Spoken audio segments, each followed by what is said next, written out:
Alright, so I'm a huge fan of Pokemon, and like every other fan, when Go came out, I immediately got the game the second it was released. Now, I live in the middle of nowhere, and the closest town is about a 15-minute drive away, so I never explored that area alone. And when I did go, there was normally someone else who knew their way around with me, so I could just blindly follow them and not get lost. So, in other words, I don't particularly know the towns near where I live very well. Since there was absolutely no Pokemon anywhere near my house, I decided to go to the closest town and go on my first Pokemon adventure. So I'm walking around catching a bunch of Zubat when I take a look at the Pokemon tracker. And awesome, there was a Pidgeotto nearby. I followed towards where it was, and it took me to an alleyway with a garage that someone painted, "You piece of shit, stay the fuck out, I know who you are," across it. I always take pictures of interesting things like that, so I just snapped one real quick and went on my merry way. Now, that was weird, but I didn't think much of it.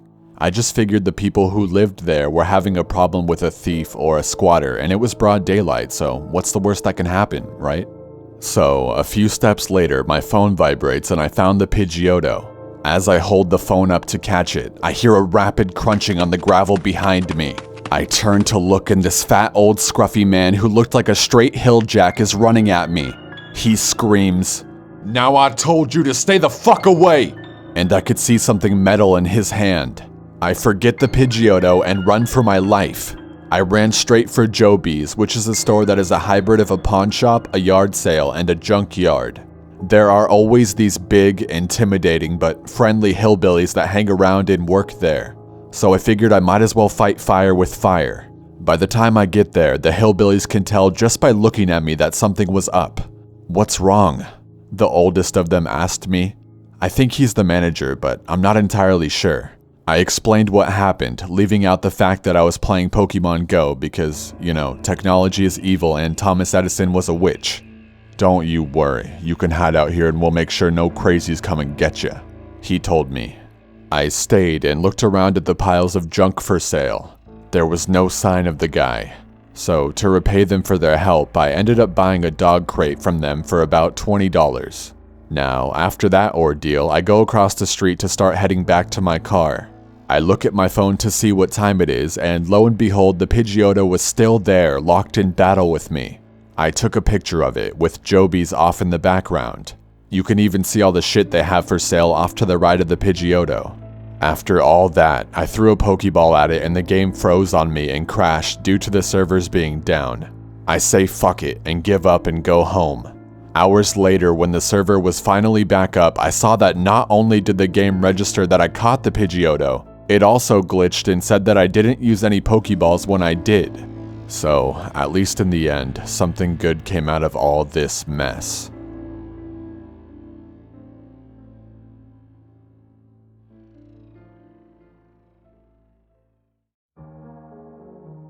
I go on a jog every night, like many others, just to keep my mental and physical health at a good level and to wind down after work at around 9 p.m.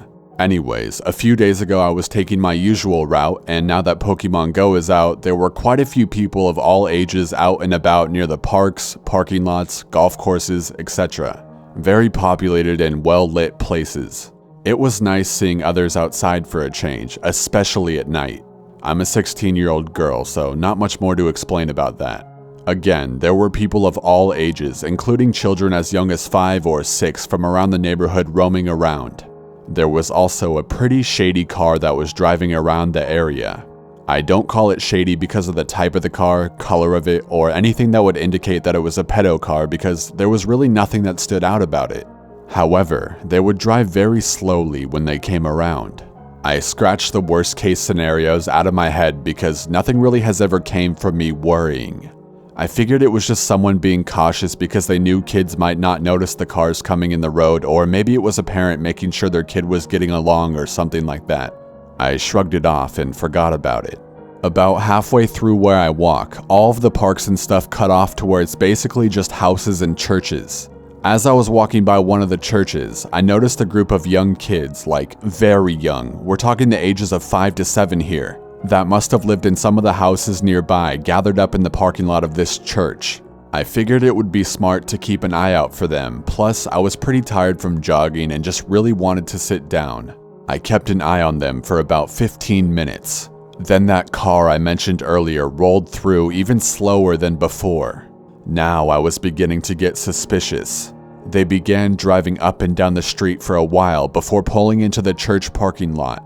I began to walk towards the church with 911 ready to be dialed, and pepper spray in my hand, just in case it was a situation in which I needed to intervene. I really didn't know what I, a 115-pound girl, could do, but I figured something was better than nothing if something were to happen. The person in the car rolled down their window and was talking to the kids. They looked as if they were thinking about agreeing on something, turning to each other and exchanging thoughts. I walked towards the car, asking if something was wrong, making sure to keep my distance from the windows of the car in case he decided to grab me. He turned to me and interrupted what they were about to say. I was just picking them up to go search in a different location. No big deal. His tone was that of someone who you interrupted during an important meeting or call. That "this is none of your business, get out" tone. I stepped backward and asked them if they knew the man. A little girl in their group looked up and said, "No, we just met him, but he's going to help us find something." I felt the color drain from my face as I realized that my fear for these children was absolutely real. I calmly turned to the man so I didn't scare the children, turning the screen of my phone to where he could see that I dialed 911. He put his car into gear and sped out of the parking lot. I managed to catch the plate number as he drove off, thankfully. I called the parents of the only child who had his parents' number, and thank God they picked up. I explained the situation, and they came with the other parents to get their children. The police looked into it, and apparently the church is the site of a Pokestop, one of the few in the area. The man told the kids he would drive them to where a gym site was and was trying to convince them to get into the car. I really hope that parents make sure to watch out for their kids while they're playing this game. They don't need to be helicopter moms per se if their kids are older, but should at least talk to their kids about the few sick people out there in the world. The game is a beautiful concept, don't get me wrong, but people definitely should keep an eye out on their kids, especially if they're like the ones in the parking lot.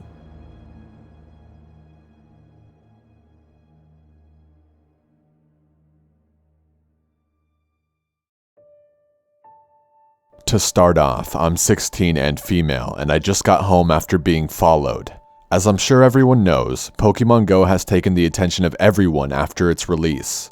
I myself enjoyed the playing experience of the handheld games much more, but my siblings wanted me to play and I was extremely bored, so I took my brother's bike for a ride. Now, my brother is much taller than me, so when I sit down on the bike, my feet just barely touch the ground, and the seat digs into my crotch, making it extremely uncomfortable to sit on the bike when stopped. This will be important later on in this story.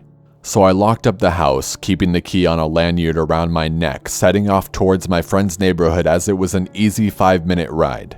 I was having at least a little bit of fun, stopping every few yards when my phone chimed that a Pokemon was nearby. When I started to make my way past my friend's house, ready to loop back towards mine, a tall man in a hoodie carrying a plastic shopping bag waved my way. I didn't think much of it. Trying to be polite, I waved back. He tried to ask me about my day, but I never stopped my bike to talk to him. So by the time he asked, I was already way too far ahead to say much besides "I'm good, thank you." I rode up my friend's street and actually passed some other kid who was playing Pokemon Go on his bike, and we gave each other an approving nod and laughed as we passed each other. I'm about to pass the busy main street to my neighborhood when I spot him. The same tall, skinny man in the black hoodie. He ran up to meet me and stood in front of my bike, not letting me pass. "Hey, girl.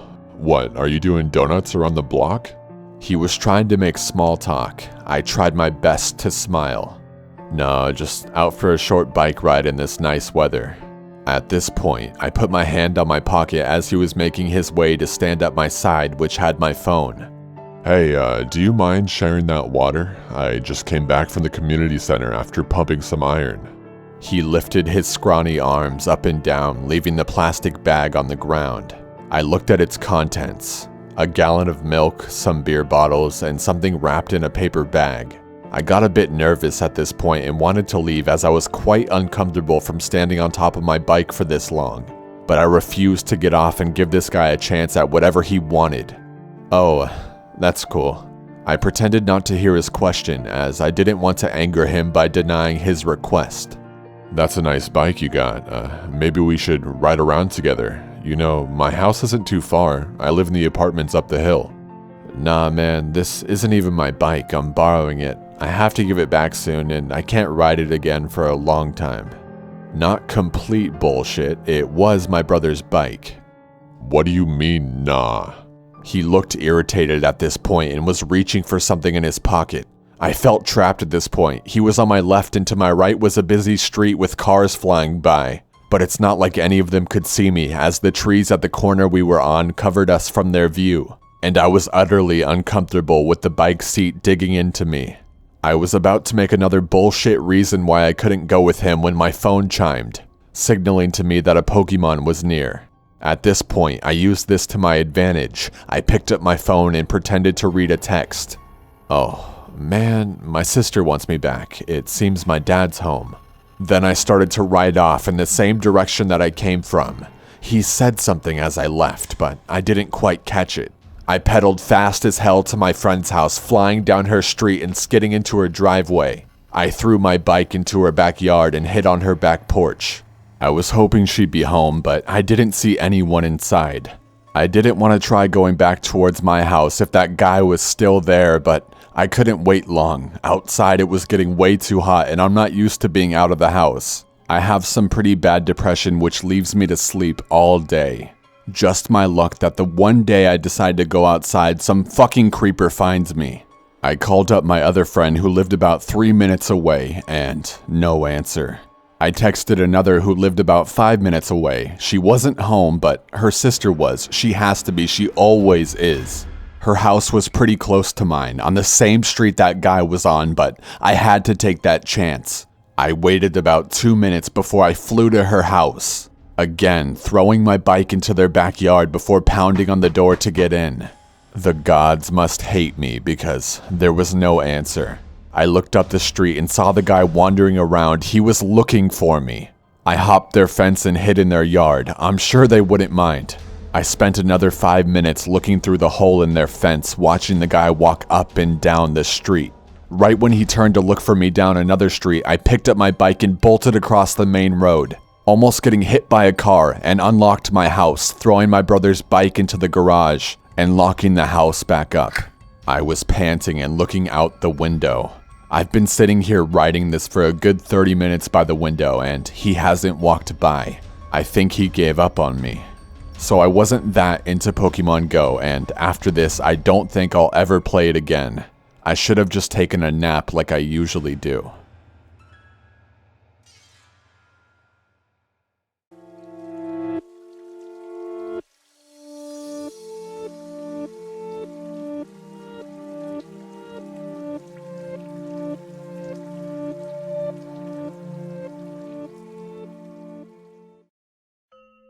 Hey everyone, hope you enjoyed the video. As you can tell, my voice is pretty gone, so I couldn't make the video as long as I wanted it to be. I was going to explain my recent health issues at the end of this video, but I don't think I can now. Basically, it just got a million times harder than it already was for me to make videos, and I'm really struggling right now. I'll probably just explain everything that's been going on during the 400k Q&A live stream. Please make sure you're following me on Twitter because that's where I'll be announcing when that's happening, and that's also where the questions are going to be asked for the most part. Last but not least, I'm sorry if these stories were pretty tame to you. The game came out only very recently and a ton of disturbing things have already happened. This video was just supposed to be a quick video for you guys since you voted for it on Twitter, but I kinda got sick in between and couldn't include as many stories as I wanted to. I do believe every story I told has a lesson though, and I'm glad that the people that sent me them are okay. Thanks for watching and have an awesome day.